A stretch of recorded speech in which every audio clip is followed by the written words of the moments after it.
अस्सलाम वालेकुम and welcome to Crypto Info. उम्मीद करता हूँ सब खैर से होंगे। हाजिर हूँ एक नए वीडियो के साथ और इस वीडियो में हम बात करेंगे बिटकॉइन के ऊपर, इथेरियम के ऊपर, SPX 500 पर और USDT पर। साथ में हम CPI भी डिस्कस करेंगे। जैसा कि आप देख रहे आज 13 सितंबर है और CPI डाटा रिलीज़ होगी, तो देखते हैं मार्केट पर क्या इफ़ेक्ट होगा। मार्केट हाईली जो है इफ़ेक्ट हो सकता है गुड एंड बैड आउटपुट से, लेकिन देखते हैं इम्कान कितना है और कहाँ पर ज़्यादा है। तो सबसे पहले अगर हम CPI पे बात करें, ज़्यादा एक्सपर्ट तो मैं भी नहीं हूँ, लेकिन इतना मैंने जानने की कोशिश की कि CPI जो है वो महंगाई से रिलेटेड है। ठीक है, CPI डाटा जब आता है तो इसमें ये आता है कि महंगाई बढ़ेगी या फिर महंगाई पर कंट्रोल होगी। ठीक है, जैसा कि नॉर्मल यूज़फुल चीज़ें हैं जो हम यूज़ करते हैं, उसका जो है कीमत ज़्यादा होगी कम होगी, ये कुछ इस तरह डिस्कशन है CPI डाटा में। और अगर ये कीमतें मतलब बढ़ने का चांसेस है और या फिर इस तरह कुछ न्यूज़ आता है, तो इसका मतलब महंगाई जो है वो ज़्यादा होगी और हर चीज़ पर जो है वो एक्स्ट्रा टैक्सेस, एक्स्ट्रा कीमतें जो है वो बढ़ रहे होंगे। तो इसके साथ जो फिर यहाँ पर हाई सेलिंग पॉसिबल है। ठीक है, क्रिप्टो मार्केट में, और यहाँ पर ये फिर इफ़ेक्ट हो सकता है। लेकिन इसके बरक्स अगर वहाँ पर ये कुछ गुड न्यूज़ आता है कि महंगाई पर हम कंट्रोल और प्रीवियस CPI से ये और भी कम आई, तो ये फिर एक गुड न्यूज़ होगा बिटकॉइन के लिए, क्रिप्टो मार्केट के लिए, और बेहतरीन बुलिश हो सकता है क्रिप्टो मार्केट इसके साथ। तो उम्मीद करता हूँ CPI का थोड़ा बहुत आइडिया क्लियर होगा। अब हम डिस्कस करेंगे CPI का जो है वो टाइम, डेट और जो है वो कुछ इम्कानात, कितना ज़्यादा है आ सकता है, कितना कम आ सकता है। अच्छा, तो यहाँ पर हम शेड्यूल पर आते हैं और शेड्यूल में आप देख सकते हैं 13 सितंबर है और अगस्त महीने का CPI डाटा रिलीज़ होगी आज 13 सितंबर पर। ठीक है, अच्छा, तो ये टाइम अगर मैं कन्वर्ट करूँ पाकिस्तानी टाइम को, तो यहाँ पर आप देख सकते हैं अगर मतलब जब इस टर्न में 8:30 बजे सुबह का हो तो पाकिस्तान में 5:30 बजे शाम का बनता है। ठीक है, तो ये आपने इस टाइम पर बहुत ज़्यादा एहतियात करना है। अगर आपने लॉन्ग लेना है तब भी स्टॉप लॉस के साथ, शॉर्ट लेना है तब भी स्टॉप लॉस के साथ। बाकी वीडियो आखिर तक देखिए, मैं इंशाल्लाह चार्ट पर भी बात करूँगा और डिस्कस करेंगे चार्ट भी, इथेरियम और बिटकॉइन दोनों का। साथ में SPX 500 और USDT.D का भी हम डिस्कस करेंगे। ठीक है, तो ये टाइम था। आज हम 5:30 बजे बिल्कुल एक्टिव रहेंगे और मार्केट को देखेंगे। हर किस्म न्यूज़ सबसे पहले हासिल करने के साथ आप बेहतरीन ट्रेड ले सकते हैं। लेकिन अगर आपने ये वीडियो आखिर तक देखी और आपने इस पर अपने आप को क्लियर किया, तो तब आप एक्शन ले सकेंगे और राइट डायरेक्शन में ले सकेंगे। अच्छा, यहाँ पर कुछ पॉइंट्स आप नोट कीजिएगा CPI के मतलब। ठीक है, आज जो कि है आपको पता ही है इसका CPI डाटा आने वाला है। इस बार अगर 8 से कम आया तो पॉजिटिव होगा मार्केट। ठीक है, अगर 8.5 से ज़्यादा आता है तो मार्केट नेगेटिव होगा।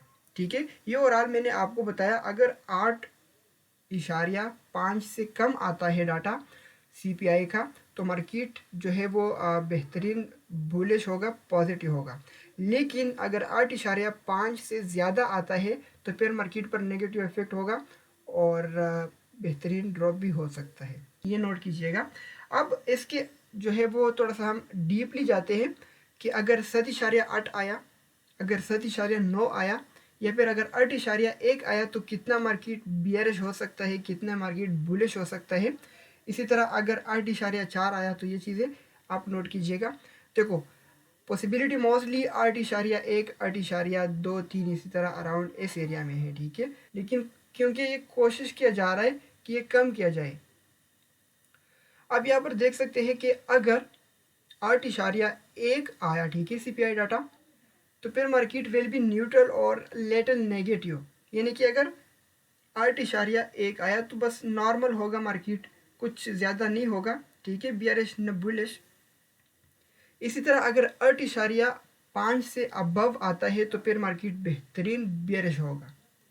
ठीक है, ये मैं स्क्रीन पर भी लिख रहा हूँ इसलिए। तो मार्केट बेहतरीन बियरिश होगा और अगर बिलो 7.9 आता है तो फिर मार्केट बेहतरीन बुलिश होगा। तो ये था CPI डाटा के मतलब कुछ आप लोगों को गाइडेंस।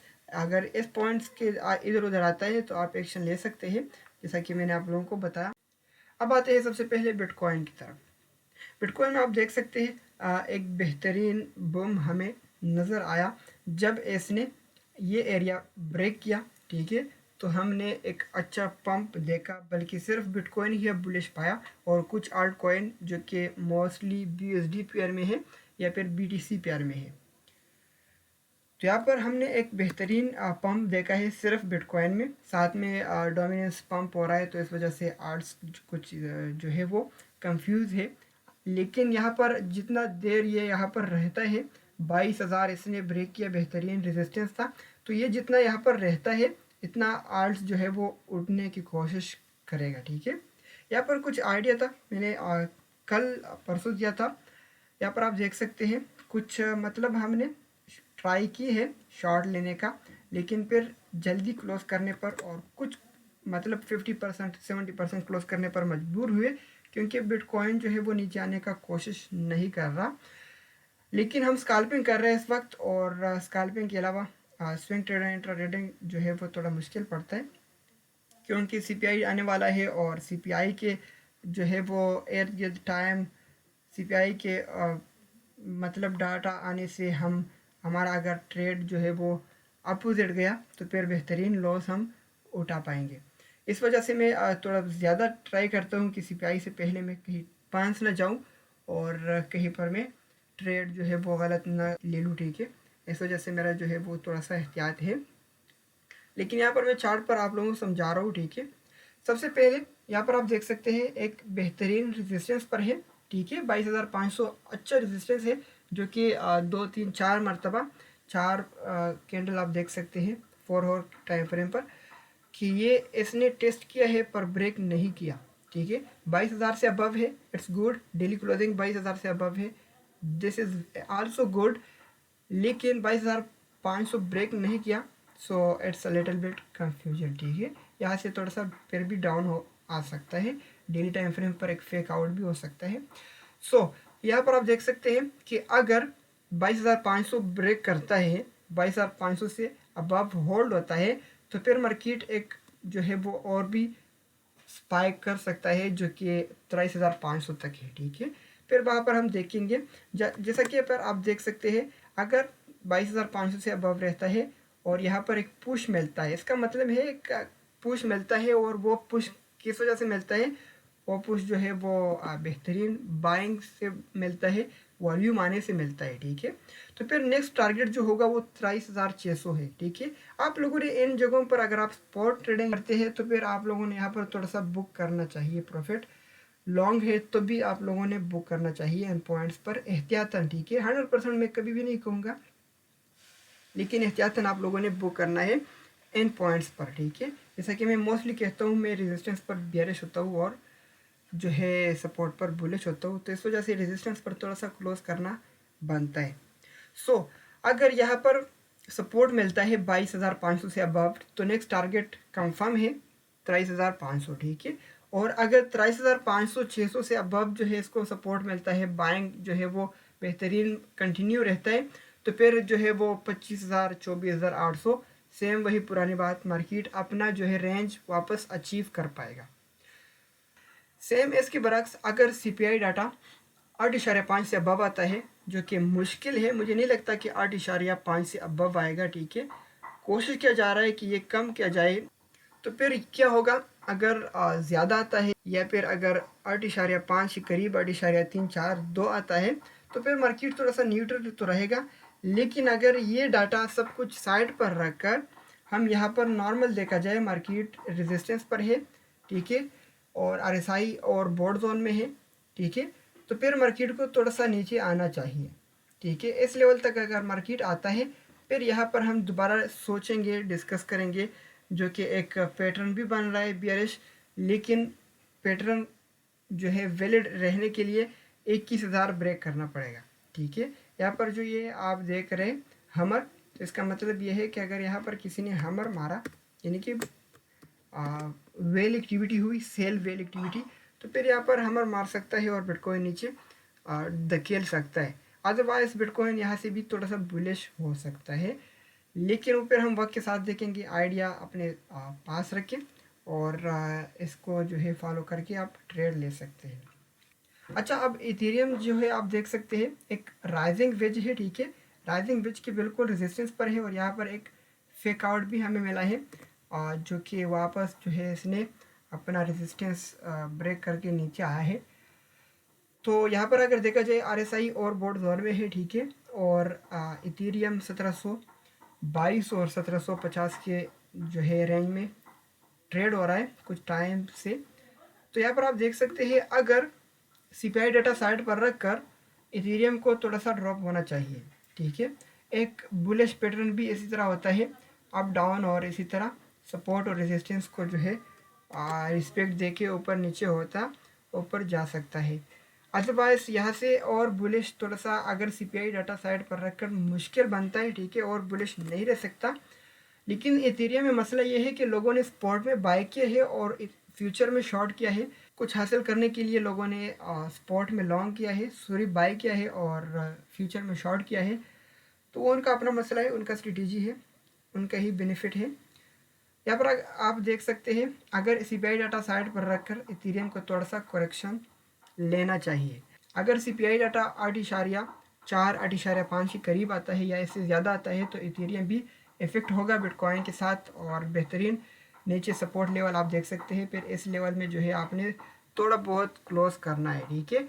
और अगर इसके बरक्स सीपीआई डाटा 8.5 से नीचे आता है जो कि 8.32 या फिर 7.9 तक आता है तो फिर ये तो मज़ीद बुलिश रहेगा बिटकॉइन के साथ और ये ऊपर भी जा सकता है, जिसका पहला जो रेजिस्टेंस है वो 1775 है और इससे अबव फिर 1800 और इसी तरह फिर 2000 तक भी जा सकता है। अच्छा, अब हम आए हैं SPX 500 पर। तो SPX 500 आप देख सकते हैं तकरीबन यहाँ से बिल्कुल एक्सपेक्टेशन के मुताबिक ही जा रहा है। रिजेक्शन पॉसिबल का मैंने आप लोगों को कहा था, जो भी व्हाट्सएप ग्रुप में है उनको पता होगा। और फिर वहाँ से बेहतरीन ड्रॉप हुआ है, ठीक है। ये सपोर्ट भी इसने ब्रेक किया है और ये ब्रेक करके फिर रिक्लेम किया है, लेकिन फिर शार्पली इसने जो है वो इसी तरह ड्रॉप हुआ है। फिर जब यहाँ पर सपोर्ट पर आया तो मैं एक जो है वो यहाँ से बाउंस बैक एक्सपेक्ट कर रहा था और यहाँ पर भी मैंने आप लोगों को कहा था ड्रॉप पॉसिबल है। फिर यहाँ पर जब ये सपोर्ट पर आया तो आप लोगों को मैंने इन्फॉर्म किया है। सो व्हाट्सएप जो है वो आप फॉलो कीजिएगा, लाजमी फॉलो कीजिएगा। वहाँ पर मैं अपना जो है सोच शेयर करता हूँ, ठीक है, नॉट फाइनेंशियल एडवाइस शेयर करता हूँ। तो यहाँ पर आप देख सकते हैं अगर सीपीआई डाटा साइड पर रखकर हम यहाँ पर देखें तो यहाँ पर एक बेहतरीन जो है वो रेजिस्टेंस है, ठीक है। तो यहाँ पर एक बेहतरीन रेजिस्टेंस है, ठीक है। और इस रेजिस्टेंस से बाउंस बैक तो बनता है, लेकिन फिर वही बात सीपीआई डाटा इस पर जो है वो इफेक्ट करेगा और हर किस्म सीपीआई डाटा इस पर इफेक्ट कर सकता है। अगर 8.5 से नीचे आता है तो ये जो है वो बेहतरीन होगा और अगर 8.5 से अबव आता है तो ये बदतरीन होगा। फिर इस रेजिस्टेंस तक इजीली जा सकता है, ठीक है। और फिर आगे इससे आगे जो है वो बेहतरीन फिर ये रेजिस्टेंस है, तो ये इस हिसाब से चलेगा, ठीक है। अच्छा, बात है USDT.D, जैसा कि हम कहते हैं कि USDT का डोमिनेंस। तो USDT.D बिल्कुल प्रीवियस हिस्ट्री से अगर देखा जाए, यहाँ पर मेरा प्रीवियस लाइफ से अगर देखा जाए तो एक्सपेक्टेशन के मुताबिक ही चल रहा है। लेकिन यहाँ पर अब थोड़ा सा ये आप देख सकते हैं बेहतरीन सपोर्ट है, ठीक है। ये एरिया से बाउंस बैक हुआ है और अब इस एरिया में जो है वो घूम रहा है। तो इस एरिया से अगर बाउंस बैक होता है बिटकॉइन पर बुरा इफेक्ट होगा, ठीक है। अगर यहाँ से ये बाउंस बैक होता है और कम से कम यहाँ तक भी आता है तो फिर भी बिटकॉइन तकरीबन ये 20,000 तक तो इजीली आ सकता है। और अगर फिर यहाँ से रिजेक्शन होता है जैसा कि होता है तो इजीली बिटकॉइन वापस अपना 22,000 रिक्लाइम भी कर सकता है। और डिपेंड ऑन दिस सपोर्ट, अगर इस सपोर्ट से अबव रहता है तो बिटकॉइन जो है वो 20,000 से नीचे रहेगा, ठीक है। अगर इस सपोर्ट से नीचे रहता है USDT.D तो फिर बिटकॉइन 22,000 तक 23,000 तक और 25,000 तक भी जा सकता है, क्योंकि ये एक आप देख सकते हैं। आप अगर यहाँ से इस तरह होता है तो भी आप ये अपने एनालिसिस के मुताबिक लेना है। तो ये थी आज की अपडेट्स, और फिर मिलते हैं नेक्स्ट वीडियो में। तब तक के लिए खुदा हाफिज़।